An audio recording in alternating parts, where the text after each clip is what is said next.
दोस्तों सोचिए, एक तरफ हमारे पास आइंस्टाइन की थ्योरी ऑफ रिलेटिविटी है जो यूनिवर्स के बड़े बड़े स्केल, प्लैनेट्स, स्टार्स, गैलेक्सीज का फिजिक्स समझाती है। दूसरी तरफ है क्वांटम मैकेनिक्स जो एटम के अंदर के छोटे से छोटे पार्टिकल्स के बिहेवियर को डिस्क्राइब करती है।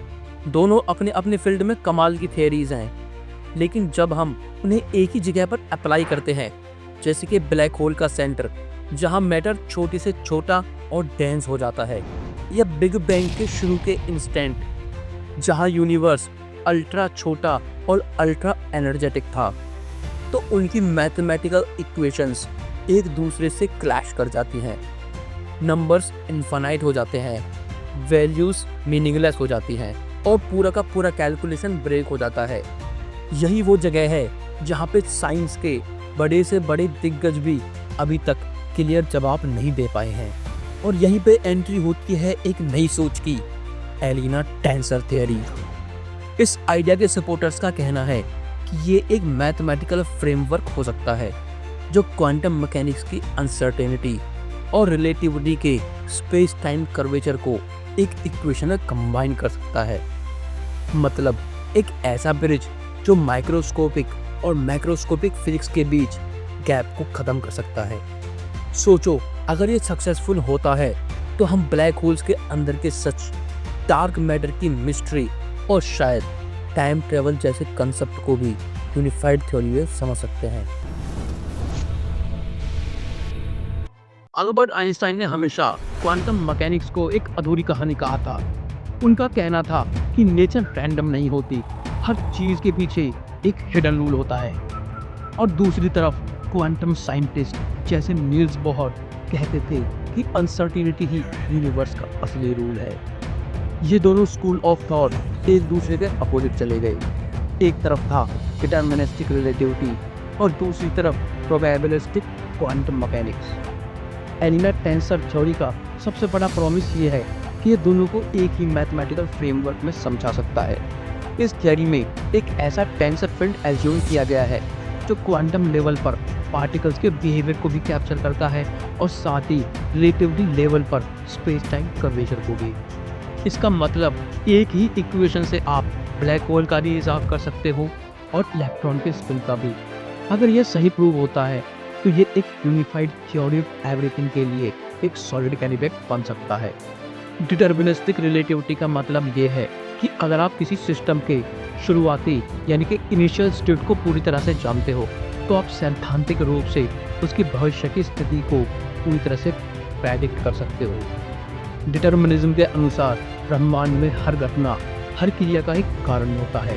इस विचार के तहत फ्री विल या स्वतंत्र इच्छा जैसी कोई चीज़ नहीं होती, क्योंकि सब कुछ पहले से ही तय होता है। जनरल रिलेटिविटी के कॉन्टेक्स्ट में आइंस्टाइन्स फील्ड इक्वेशंस एक डेफिनेट एरिया में स्पेस टाइम की ज्योमेट्री को पूरी तरह से निर्धारित करती है, अगर आपको उसकी इनिशियल स्टेट पता हो तो।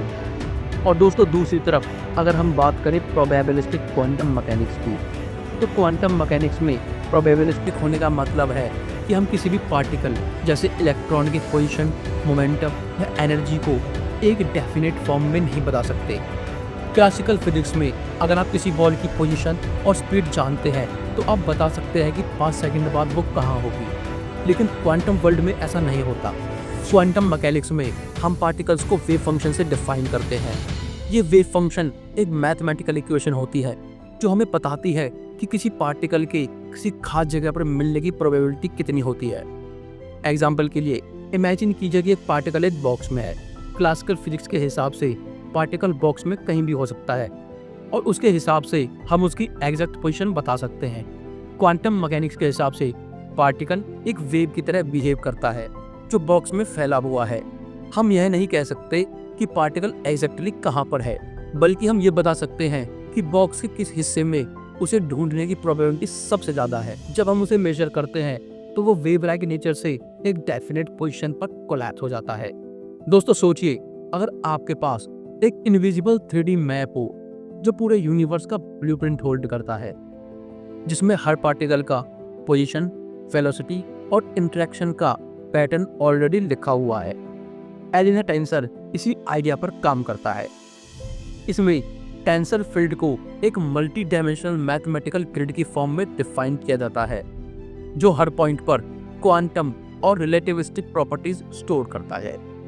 यह टेंसर फील्ड सिर्फ एक स्टैटिक मैप नहीं है, बल्कि एक डायनेमिक सिस्टम है जो टाइम के साथ इवॉल्व होता है। मतलब अगर एक पार्टिकल यहाँ से वहाँ मूव करे या किसी फील्ड का इफेक्ट आए, तो पूरा टेंसर ग्रिड का डेटा तुरंत अपडेट हो जाता है, जैसे एक real time simulation of the universe. और यही प्रॉपर्टी वैज्ञानिकों को एक ही मॉडल में क्वांटम फ्लक्चुएशन से लेकर ग्रेविटेशनल वेव्स तक को ट्रैक करने का मौका देती है। अगर ये कामयाब होता है तो हमारे यूनिवर्स को देखने का तरीका फंडामेंटली बदल सकता है। दोस्तों सोचिए, अगर हर पार्टिकल एक इनविजिबल थ्रेड के थ्रू बाकी सभी पार्टिकल से जुड़ा हुआ हो, जैसे एक cosmic spider web. Elina tensor के मॉडल में ये थ्रेड्स एक्चुअली मैथमेटिकल कनेक्शंस होते हैं जो एनर्जी, मोमेंटम और इंफॉर्मेशन का रियल टाइम एक्सचेंज डिफाइन करते हैं। इन्हें क्वांटम थ्रेड इसलिए कहा जाता है क्योंकि ये ब्लैक स्टेट पर ऑपरेट करते हैं, जहां स्पेस टाइम खुद एक ग्रैनुलर फैब्रिक की तरह बिहेव करता है। ये क्वांटम थ्रेड्स एक नॉर्मल वायर की तरह नहीं होते, बल्कि ये जीरो लेटेंसी कनेक्शंस होते हैं। मतलब एक एंड पे अगर चेंज आए तो दूसरे एंड पे इफेक्ट इंस्टेंटली रिफ्लेक्ट हो जाता है, चाहे डिस्टेंस कितना भी हो। इसका एक बड़ा फायदा ये होगा कि साइंटिस्ट पैरेलल में billions of data points process कर पाएंगे, वो भी बिना किसी क्लासिकल डिलेस के। अगर हम इन थ्रेड्स का फुल कंट्रोल ले लें तो theoretically faster than light communication का एक इनडायरेक्ट तरीका मिल सकता है, जो अभी सिर्फ साइंस फिक्शन में पॉसिबल है। एलिना टेंसर के थियोरेटिकल फ्रेमवर्क में ये आइडिया आता है कि हमारा यूनिवर्स एक single flat space sheet time नहीं है, बल्कि इसके पीछे मल्टीपल हिडन लेयर्स होती हैं। जैसे एक डिजिटल फाइल के अंदर अलग अलग लेयर्स होती है, जिसमें बैकग्राउंड, इफेक्ट्स और मेन सब्जेक्ट अलग स्टोर्ड होते हैं। ये सभी लेयर्स नॉर्मली एक दूसरे से आइसोलेटेड रहती हैं, लेकिन एक्सट्रीम एनर्जी कंडीशंस में, जैसे कि ब्लैक होल का इवेंट होरिजन पर, ये एक दूसरे के साथ इंटरेक्ट कर सकती हैं। इसका मतलब ये हुआ कि हम जो रियलिटी देखते हैं वो सिर्फ एक प्रोजेक्शन हो सकती है उस डीपर लेयर्ड रियलिटी का।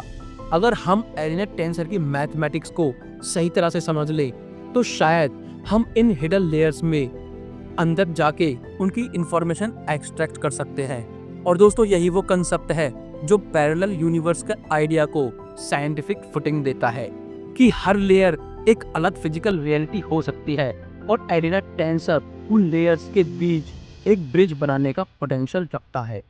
दोस्तों अब हम आ गए हैं उस पॉइंट पर जहां एलिना टेंसर थ्योरी अपने सबसे बोल्ड क्लेम के साथ सामने आती है, क्वांटम ग्रेविटी। ये वो कंसेप्ट है जो साइंस के लिए एक होली ग्रेल की तरह काम करता है, क्योंकि अब तक कोई भी थियरी सक्सेसफुली क्वांटम मैकेनिक्स और ग्रेविटी को एक ही मैथमेटिकल फ्रेमवर्क में कंबाइन नहीं कर पाई थी। आइंस्टाइन की जनरल रिलेटिविटी हमें ग्रेविटी का क्लासिकल पिक्चर देती है, जहां स्पेस टाइम एक स्मूथ फैब्रिक की तरह बिहेव करता है। वहीं क्वांटम मैकेनिक्स का वर्ल्ड माइक्रोस्कोपिक लेवल पर अनसर्टेनिटी, प्रोबेबिलिटीज और डिस्क्रीट एनर्जी स्टेट से भरा हुआ है। दोस्तों प्रॉब्लम यह है कि जब हम दोनों को एक ही स्केल पर अप्लाई करने की कोशिश करते हैं, जैसे ब्लैक होल के इवेंट ओरिजिन के पास या बिग बैंग के स्टार्टिंग मोमेंट में, तो दोनों थियरीज के इक्वेशंस एक दूसरे से क्लैश कर जाते हैं। यहीं में एंटर करता है एक मीडिएटर, यानी कि एलिना टेंसर। ये मैथमेटिकल स्ट्रक्चर स्पेस टाइम को सिर्फ एक स्मूथ सरफेस नहीं, बल्कि डिस्क्रीट क्वांटम बिल्डिंग ब्लॉक्स के नेटवर्क की फॉर्म में ट्रीट करता है। हर ब्लॉक के बीच इंटरेक्शंस को टेंसर इक्वेशन से डिस्क्राइब किया जाता है, जो क्लासिकल कर्वेचर और क्वांटम फ्लक्चुएशंस दोनों को एक साथ समझा पाता है। इसका मतलब ये है कि अगर ये थियरी सही होती है तो हम finally black hole singularities, worm holes और यूनिवर्स के बर्थ के मोमेंट्स को एग्जैक्ट इक्वेशन से डिस्क्राइब कर पाएंगे, और वो भी बिना किसी इन्फिनिट वैल्यू वाली ग्लिचेस के। अब तक हमने देखा कि कैसे जनरल रिलेटिविटी और क्वांटम मैकेनिक्स के बीच का gap Elina tensor theory fill करने की कोशिश कर दी है। लेकिन एक और थियरी है जो इस रेस में काफी पॉपुलर है, स्ट्रिंग थियरी। स्ट्रिंग थियरी का कहना है कि यूनिवर्स के सबसे basic building blocks point like particles नहीं है, बल्कि छोटी छोटी वाइब्रेटिंग स्ट्रिंग्स है। हर स्ट्रिंग का वाइब्रेशन पैटर्न डिसाइड करता है कि वो पार्टिकल किस टाइप का होगा, इलेक्ट्रॉन होगा, फोटोन होगा, या क्वार्क होगा, या कुछ और। एरिना टेंसर यहाँ पे एक ब्रिज का काम करता है। सोचो, अगर ये वाइब्रेटिंग स्ट्रिंग किसी बैकग्राउंड स्पेस टाइम में एग्जिस्ट करते हैं, तो वो स्पेस टाइल खुद एक टेंसर फील्ड की तरह बिहेव कर सकता है। एलिना टेंसर इस टेंसर फील्ड को एक मैथमेटिकल फ्रेमवर्क देता है, जिसमें स्ट्रिंग थ्योरी के प्रेडिक्शंस को रिलेटिविटी के कर्वेचर कंसेप्ट के साथ इंटीग्रेट किया जा सकता है। मतलब, एक तरफ वाइब्रेशन का क्वांटम नेचर और दूसरी तरफ कर्वेचर का ग्रेविटेशनल नेचर, दोनों एक ही फील्ड में समझे जा सकते हैं। अब सवाल ये आता है कि अगर एलिना टेंसर थ्योरी सच हो गई, तो इसका रियल वर्ल्ड में इम्पैक्ट कहाँ होगा। सबसे पहला सेक्टर होगा टेक्नोलॉजी और कम्युनिकेशन। क्वांटम कंप्यूटर्स जो आज लिमिटेड स्पीड और स्टेबिलिटी के साथ काम करते हैं, उनकी इफिशियंसी एक्सपोनेंशियली बढ़ सकती है, क्योंकि एरिया टेंसर का मॉडल क्वांटम स्टेट के फ्लक्चुएशंस को काफ़ी एक्यूरेटली प्रेडिक्ट और कंट्रोल कर सकता है। इसका मतलब है कि फ्यूचर में हम ऐसे अल्ट्रा सिक्योर इंक्रिप्शन सिस्टम बना पाएंगे जो किसी हैकर के लिए तोड़ना इम्पॉसिबल होंगे। इसका दूसरा बड़ा इम्पैक्ट होगा स्पेस एक्सप्लोरेशन में। अगर स्पेस टाइप के फैब्रिक का सही मैथमेटिकल मॉडल हमारे पास हो, तो हम वार्म होल्स और फास्टर देन लाइट ट्रैवल जैसे कंसेप्ट को सिर्फ थ्योरी में नहीं, बल्कि प्रैक्टिकल इंजीनियरिंग डिजाइन में ला सकते हैं।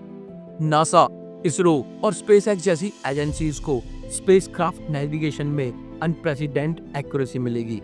ग्रेविटेशनल टाइम डायरेक्शन और एक्सट्रीम स्पेस कर्वेचर के इफेक्ट्स को परफेक्टली कैलकुलेट किया जा सकेगा। मतलब, एक तरह से ये थियरी सिर्फ फिजिक्स का पजल सॉल्व नहीं करेगी, बल्कि इंसानियत का पूरा फ्यूचर बदल सकती है।